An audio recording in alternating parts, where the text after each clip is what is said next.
And the problem is there's so many industries that are affected by what's going on. Obviously, manufacturing is getting ruined. The education industry as well. Now, one of the businesses that's struggling with the strong Australian dollar is the education provider Navitas. It specialises in getting foreign students into university courses. Its share price was hit this week after it reported a $70 million fall in profit, thanks to a big drop in enrolments on its Australian campuses. Now, I caught up with Navitas' chief, Rod Jones, earlier this week.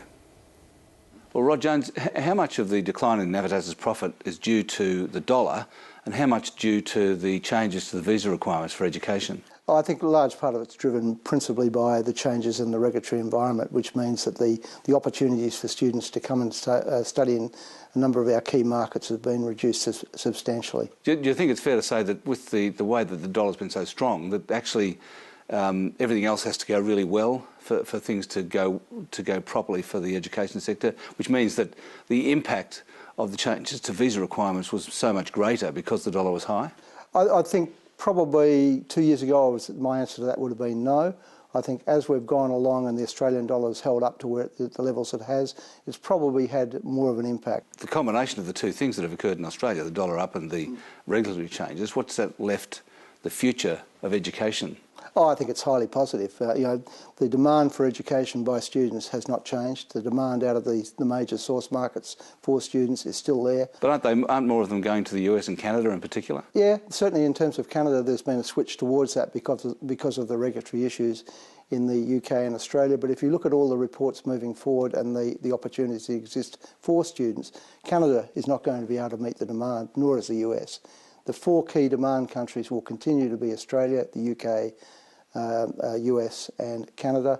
The opportunities in Australia are improving because the regulatory environment has significantly improved, so we expect to see some significant growth in Australia moving forward. The foreign student market for Australia was about $18 and $19 billion. What's it down to now?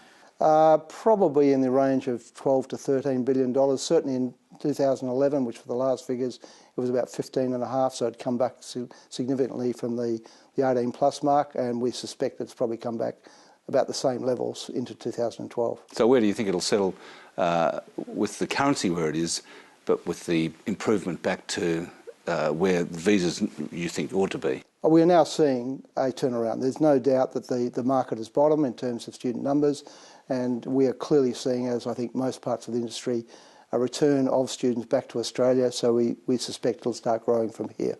I mean, obviously your business isn't particularly in the area of people trying to use education as a way of getting permanent residency, because you're all about helping students get better passes into university, whereas you're not providing cookery classes or something. Yeah.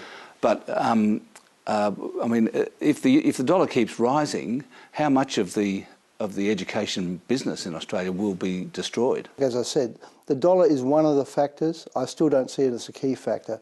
When parents are making decisions about their child's education, they are looking for the best possible education they can get for their child. It's a 3 to 4 year investment. It's not a 6-month investment. And in that, the dollars will go up and down over that time. I think the fact that it's held up to the extent it has over the last couple of years has been a factor. But moving forward, who knows where the dollar's going to be. It could be up, it could be down. But I think in terms of making decisions, students complete their high school, they are looking to move into university studies. Opportunities in their home countries aren't what they need to be to meet all the demand, so students need to go outside their home country to get educated. Thanks for joining us, Rod Jones. No problem.